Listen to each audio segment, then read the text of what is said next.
And by the way, for those of you who sent the questions ahead of time, thank you very much. Very, very, very good questions. Very good questions. So the first one I have here is from Sherry. I would like to know how shy introverts can put more into their speeches without feeling like complete frauds. As an example, even when I feel like I've gone over the top in my delivery, the evaluator's feedback is generally what I could have done to be bigger, body movements, use of voice, etc. Well, Sherry, thank you very much for sharing that. And one thing I want to point out is, first of all, there's a great resource. The book is called Quiet. It's a book about introverts and the power that introverts have. So number one, get a copy of that, okay? Number two is keep in mind who you're getting the feedback from. Keep in mind who you're getting the feedback from. If you have a person who has a big personality, well, that's how they've made it through life. That is literally through their lenses and through their glasses, if you will. That's how they see the world, okay? So again, with regard to accepting feedback, you never have to change who you are. You never have to do anything different from who you are as a person, as an individual. Let me give you some advice I received long ago when I first started my speaking career. I began working for a training company called Career Track. Now, imagine having a job at the end of the day, literally people rated you from 0 to 10 every single day. Just think if you had that at your job. Just think if you had that coming home.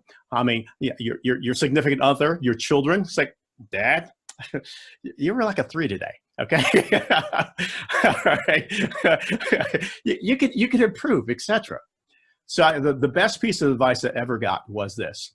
Ed, some days you're going to be a 10 and some days you're going to be a 1. Do not believe either one of those, okay? Those are opinions, they're not facts. The truth is someplace in the middle. The truth is someplace in the middle. So that's where typically in terms of evaluating yourself, you should see yourself. You're never a 1 and you probably are never a 10, although you're striving to be a 10.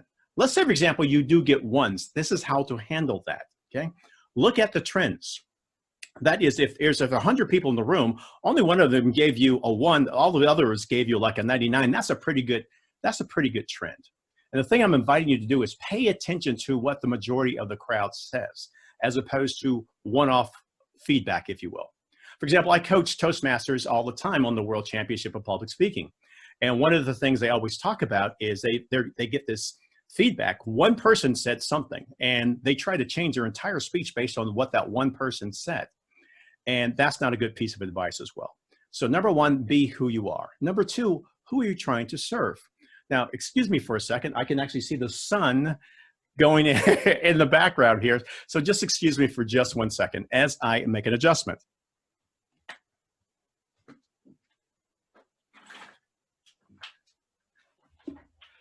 Probably can still see like a little sunlight is there as well. With regard to, again, don't follow what I call one-off feedback. Follow what people typically say. I mean, follow what overall people say with regard to that, but who is your message for?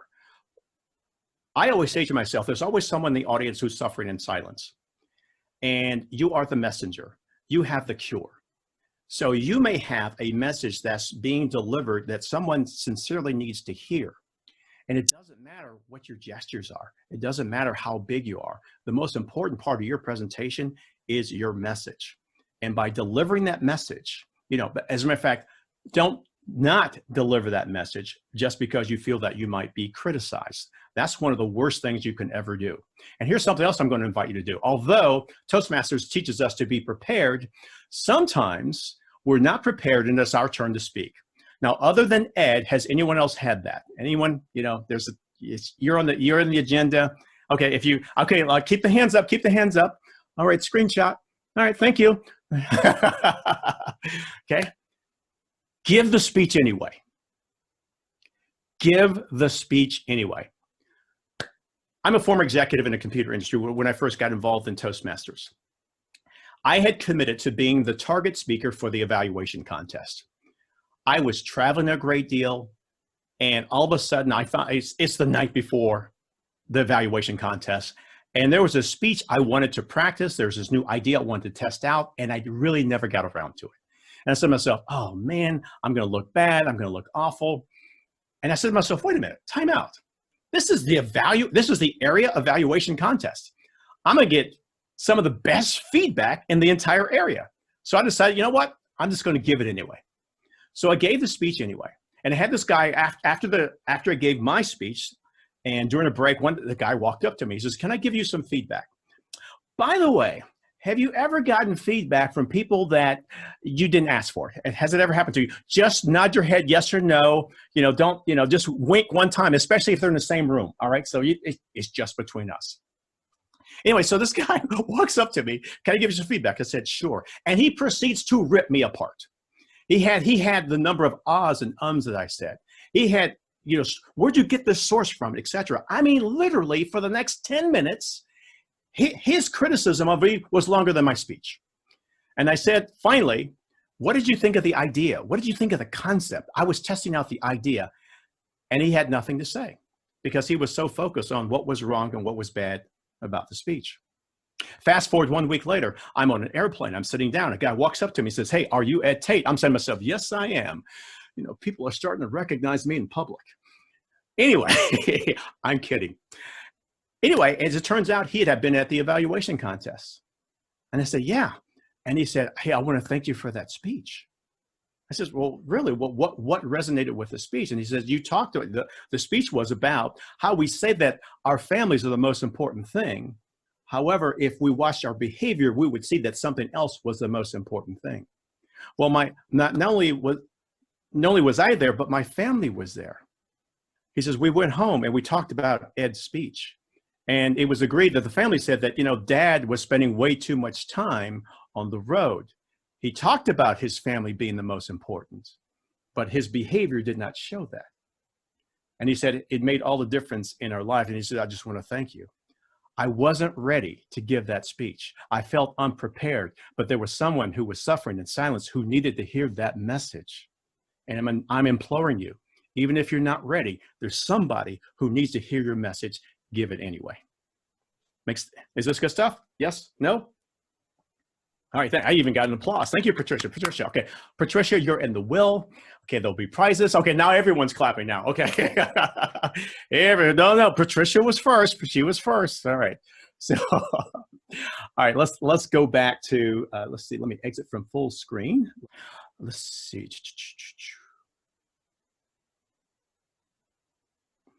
Okay, one of these questions is, okay, what's a successful beginning of a speech? That's a pretty good question. I like that one. So what's a good, well, I'm gonna teach you a lesson that you will remember forever. Okay, you guys ready? All right, so here's what I want you to do is, everyone please stand, okay? And I want you to repeat after me. There are 3 elements to an opening. How many? Okay, show me how many? 3, great. The first is called break preoccupation. Repeat it with me, please. Break preoccupation. Okay, so we have guest KY. I have a great shot of your chin and your chest. Just move it up a little bit there, okay? There you go, perfect. All right, so there's 3 elements to an opening. How many? 3. The first is called break preoccupation. Everyone, I want you to go break preoccupation. Here we go. Break preoccupation. One more time, break preoccupation. There are 3 elements to an opening. How many? 3. The first is called break preoccupation. The second is called frame the message. Everyone repeat after me. Frame the message. Okay, please turn this way. Frame your virtual neighbor. Frame the message. All right? Okay, frame the other virtual neighbor. Frame the message. There are 3 elements to an opening. How many? 3. The first is called break preoccupation. The second is called frame the message. The third is called jump into the content. Everyone go, jump into the content. One more time, jump into the content. All right, so please give your virtual neighbors a fist bump. I've got it. I've got it. I've got it. All right, you may be seated. You may be seated. What does that mean? Break preoccupation. It is your job, it is your duty as a speaker to break the preoccupation of the audience. You see, well, do you remember a long time ago when we actually used to meet physically in a room together? You know, I mean, long time ago, like way back in March. Does anyone remember that? Okay. Well, it used to be that people were preoccupied with things. They were preoccupied with traffic. Maybe there was something going on with their job. Maybe something was going on with their personal lives. You know, you don't know. But your job as a speaker is to break that preoccupation. That is, grab their attention and keep their attention. That's what I mean by breaking preoccupation. Frame the message in one sentence or less. What is your speech about? One sentence. So for example, this presentation tonight is called Breakfast with a Champion, but overall is how to breathe life into your presentations. If I had a subtitle, that's my one sentence. How to help you breathe life into your presentations, okay? And that's my one sentence. If you can't say it in the sentence and you're telling it in the story, you're not clear. If I hear a story, not a sentence, you're not clear. So again, one sentence, what is your presentation about? Most of you probably give business presentations. Guess what? You got to break preoccupation and immediately tell them that one sentence, why they should listen. And then jump into the content. No preamble, no pre-ramble. If you'll notice, I had like a little pre-ramble here talking about my connection to Australia. Well, I thought that was relevant. But usually I just get on with it. You know, I just want to get on with the presentation. I don't want to kill a lot of times. Now, here's something you've probably never heard before, and that is this. If you have a longer presentation than 5 to 7 minutes, if you have a business presentation, and say, for example, you've got 3 or maybe even 5 different points, guess what you need to do for every one of those points? You need to have a new opening for every single major point in your presentation. Break preoccupation for your first idea. Frame the message, jump into the content. Break preoccupation for your second idea. Break preoccupation for your third idea, your fourth, and your fifth. And they can't be the same. So if you were like what we call a talking head, okay, the next idea, you have to bring it in a different way. Maybe with a visual, maybe with a story, maybe with a statistic. Doesn't matter. Maybe your third one is with a video. I don't know. You tell me. But if you've got 5 ideas, you got to have 5 different ways to introduce those ideas. Otherwise, your presentation is boring. The word is boring. What's the word? Okay, please tell your neighbors what the word is. Boring. Tell your other neighbor, boring. You don't want to be boring. Okay, all right, makes sense? Is this good stuff? Thumbs up, thumbs down? Okay, so far the thumbs are up. Thank you, I appreciate that. All right, so let's take a look at some of the other questions. All righty, and I'm going to close some of my windows so that way I can find materials that much quicker. Because apparently I have way too many documents open. Okay, so I can close this. All right, and let's find the list of questions. And there they are, perfect. Okay, so that's with regard to openings.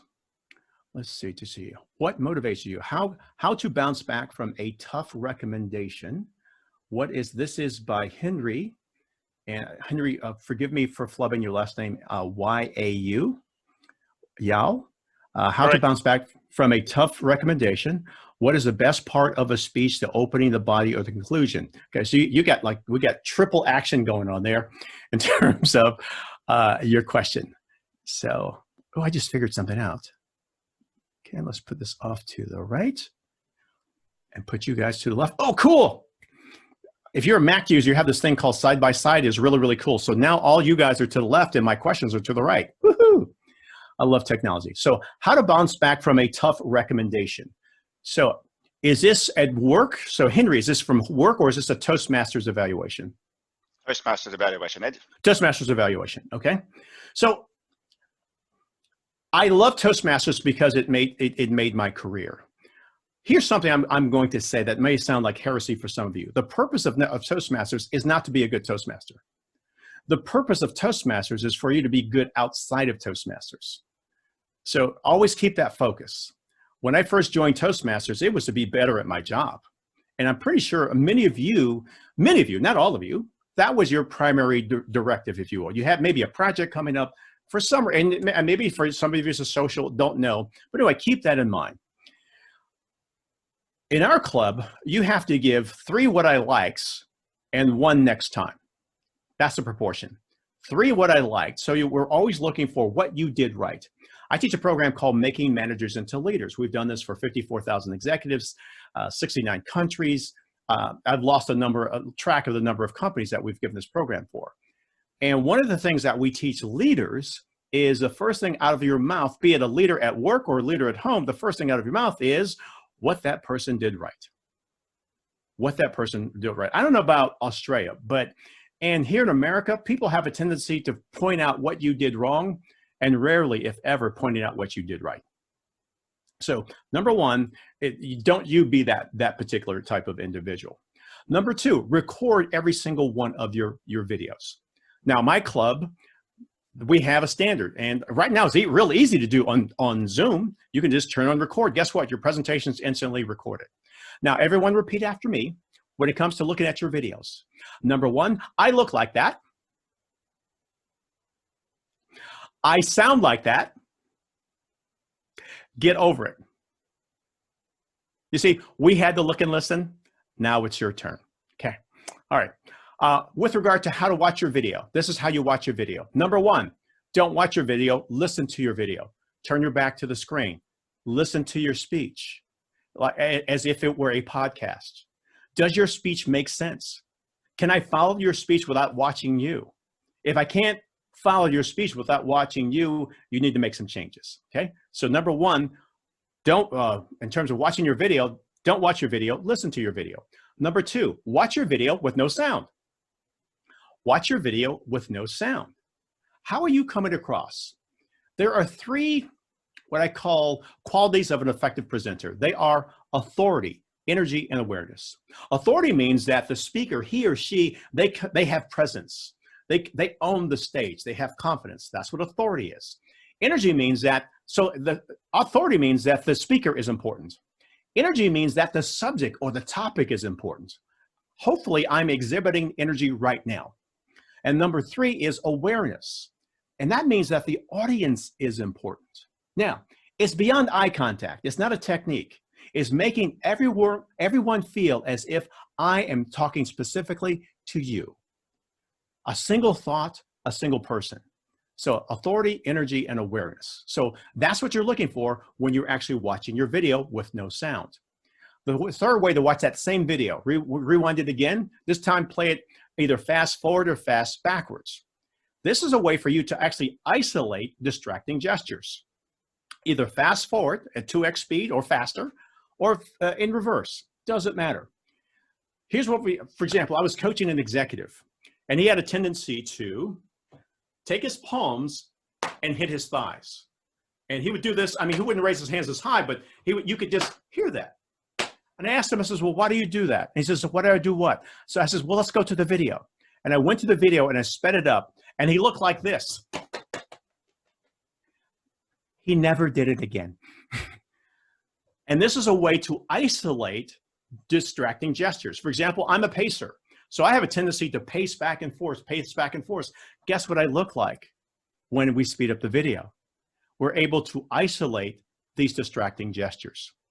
And finally, the 4th viewing of the video is to watch it regular speed, regular sound. The technique I've just described to you, I charge executives tens of thousands of dollars for, and I've also shared with you one of the fastest ways for you to improve a speech is to watch yourself on video. So that 4-step process I just shared with you right now, your speeches, if you do it, your speeches will be dramatically better with regard to that, okay? So long answer to a very short question. So how do you actually deal with that actual feedback? Okay, number 1, is it true? So by watching the video, that's the only way you can determine if it's true. What I do is I compare, and by the way, in my club, we actually record the evaluators too. So what I'll do is I'll sit down and I'll actually literally, I'll see the evaluation and I'll write down notes from it. And then I'll actually watch the video and see, I try to see it from that person's perspective. And sometimes the answer is yes, and sometimes the answer is no. Sometimes frankly, I'm a little disappointed in feedback because most speakers or most clubs, they have a tendency to focus on movement and gestures. Well, you did move here, you did move there, etc. I would want more feedback on the content of the speech. For example, the development of the speech. Are you using dialogue with some of the characters, or is it all the narrative? Are you giving me vocal variety? How are you setting up the scenes, etc.? Like, how are you using the stage in terms of actually telling your story? So I would like recommendations more towards what the person can do to improve the content or the development of the story or development of the speech, as opposed to, I see it so frequently, hey, your gestures were good like this, etc. So take that with a grain of salt, okay? So your next question is, what's the best part of the speech? I can't say, it all depends on, that's an individual answer. People have great openings, and they have like very, very slow conclusions, if you will. Sometimes the vast majority of, especially business presentations, the challenge is the body of the speech. That's when you lose a lot of people, because that's when, like, hey, you spend a lot of energy on the opening. Most business presentations, they really don't have conclusions. They just say, okay, that's it, that's my time. And it's maintaining people's interest. So I, as opposed to saying what's the best part of the speech, I would say the most challenging part of the speech is for you as a speaker to maintain the audience's interest from start to finish. So Henry, was that helpful? Okay, I think I spent like almost a half hour on his question alone. All right. Thank you. All right, hey, it's time for us to look at the speaker.